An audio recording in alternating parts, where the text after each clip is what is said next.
Comment s'entraîner partout?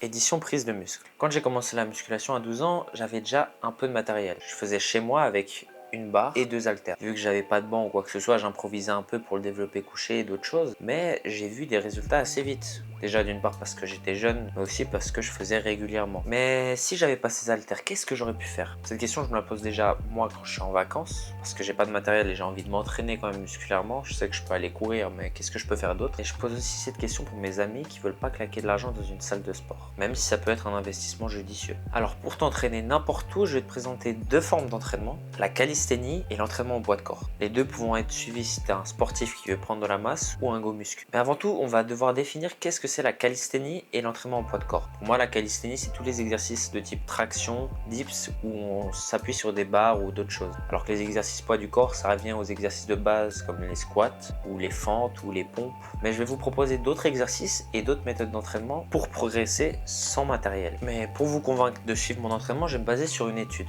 Je vous mets le nom juste en dessous. En gros, cette étude consistait à prendre des adultes en bonne santé entre 30 et 64 ans, soit de suivre un programme de prise de masse musculaire avec du matériel, soit suivre un programme de prise de masse musculaire sans matériel et qu'avec son poids du corps. Les deux méthodes étaient très simples. La première avec le matériel était de faire entre 8 à 12 répétitions pendant 3 séries avec un poids de 70% de la répétition maximale, et donc ils pratiquaient soit du développé couché, du soulevé de terre ou des squats. Mais pour ce qui est du groupe qui s'entraînait essentiellement avec le poids de corps, c'était 2 séries de squats, de pompes, de fentes ou d'autres exercices comme ça jusqu'à l'échec musculaire. Et c'est fou de se dire que ce groupe avait aussi des résultats sur la prise de masse musculaire. Ils ont mesuré notamment l'air du quadriceps pour voir s'il a vraiment eu des effets significatifs. Mais un autre détail intéressant, c'est que le groupe qui s'entraînait uniquement avec le poids du corps avait une baisse de la graisse intramusculaire significative, alors que le groupe avec les poids non. Et bien sûr, comme vous l'imaginez, avoir moins de graisse dans les muscles peut avoir un effet bénéfique pour la santé et la composition corporelle. Maintenant, je vais vous proposer des exercices concrets, un pour chaque muscle,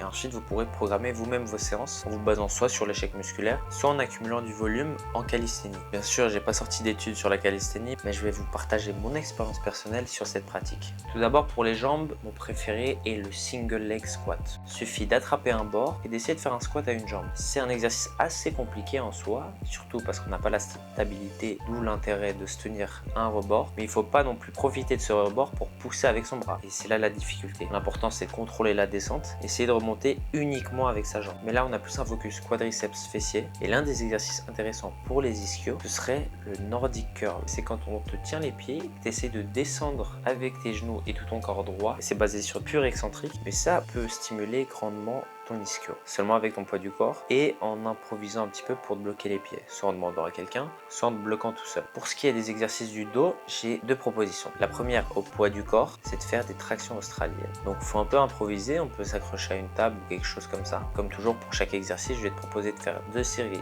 jusqu'à l'échec. Maintenant, pour ce qui est de la calisthénie, vous savez très bien de quel exercice on va parler. D'ailleurs, je me suis lancé un défi d'en faire 10 sur Instagram, c'est les tractions. Les tractions, c'est un super exercice qui focus le dos et selon la variation des prises, on peut stimuler aussi les biceps en prenant en supination ou en pronation. Ensuite, pour ce qui est des pecs, encore de variantes. Un exercice de base mais qui a tellement de variantes pour le complexifier, c'est les pecs. Bien sûr, ça peut aussi stimuler un peu nos bras. Ça dépend la position et la manière dont on fait nos pompes. Si on a les bras plus ou moins loin, écartés, proches par rapport à notre torse. Mais il y a plein de variantes qui sont très intéressantes et l'une que j'aime beaucoup, c'est les pompes inclinées. On rajoute du poids vers l'avant en surélevant nos pieds. Et donc là, on peut faire un petit focus pec si on place bien nos bras. Pour ce qui est de l'autre exercice, c'est un classique en calisthénie. C'est l'autre exercice, c'est les dips. Exercice où je suis plutôt bon, étonnamment. Et ça peut aussi toucher les épaules et les triceps, mais en se plaçant bien, on peut très vite stimuler grandement les pectoraux et les faire gonfler comme un vrai saïen. Maintenant, pour ce qui est des bras, j'en ai déjà parlé pour les exercices de calisthénie. On peut faire des dips qui stimulent les triceps, notamment soit avec un banc, soit avec les barres directement, mais ça risque de stimuler beaucoup plus les pecs. Mais pour ce qui est des biceps,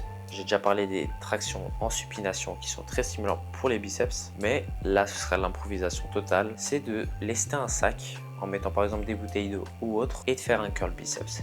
Et un muscle qui semble très compliqué à entraîner au poids du corps, c'est les épaules. Et pourtant il y a un exercice qui est un peu technique, je vous l'accorde, mais qu'on peut faire pour développer les épaules, c'est les pompes piquées. Et je parle pas du joueur de foot. En fait, ça consiste à faire une pyramide avec son corps et de faire des pompes. Bien sûr, sur chaque exercice, je vous conseille de voir si ça stimule bien le muscle. Au début, ça risque de stimuler aussi d'autres muscles, mais au fur et à mesure que vous le ferez, et plus vous allez améliorer votre technique, plus vous allez stimuler le muscle visé. Vous allez voir des résultats et aussi des belles courbatures. Comme je vous ai dit, j'ai une petite expérience en calisthénie qui est très récente en plus, et j'ai découvert que c'est un très bon moyen de s'entraîner sans matériel. Déjà parce qu'on découvre qu'on n'a pas beaucoup de force en vérité, et c'est justement ça qui est bien. C'est qu'on apprend à devenir fort d'une certaine manière, et on ressent des courbatures qu'on n'a jamais vues. J'en ai déjà parlé dans l'une de mes vidéos, mais j'avais l'impression d'avoir des ailes qui poussent après avoir fait une série de tractions, vraiment jusqu'à l'échec musculaire. Mais toutes ces manières de s'entraîner en dehors de celle de la salle de sport pour développer sa masse musculaire sont très intéressantes, et il n'y a plus d'excuses. Maintenant, pour aller t'entraîner, t'as tout le matériel, t'as juste besoin de toi et d'un peu d'envie. Au fur et à mesure de la pratique, ça va venir, et je pense que moi, mes prochaines vacances, je vais essayer de faire ça pour voir si je peux voir des bénéfices de ces vacances. En tout cas, j'espère que cette vidéo t'aura plu. Si t'as des suggestions ou des questions, tu peux les mettre en commentaire. En attendant, prends soin de toi. Ciao les sportifs.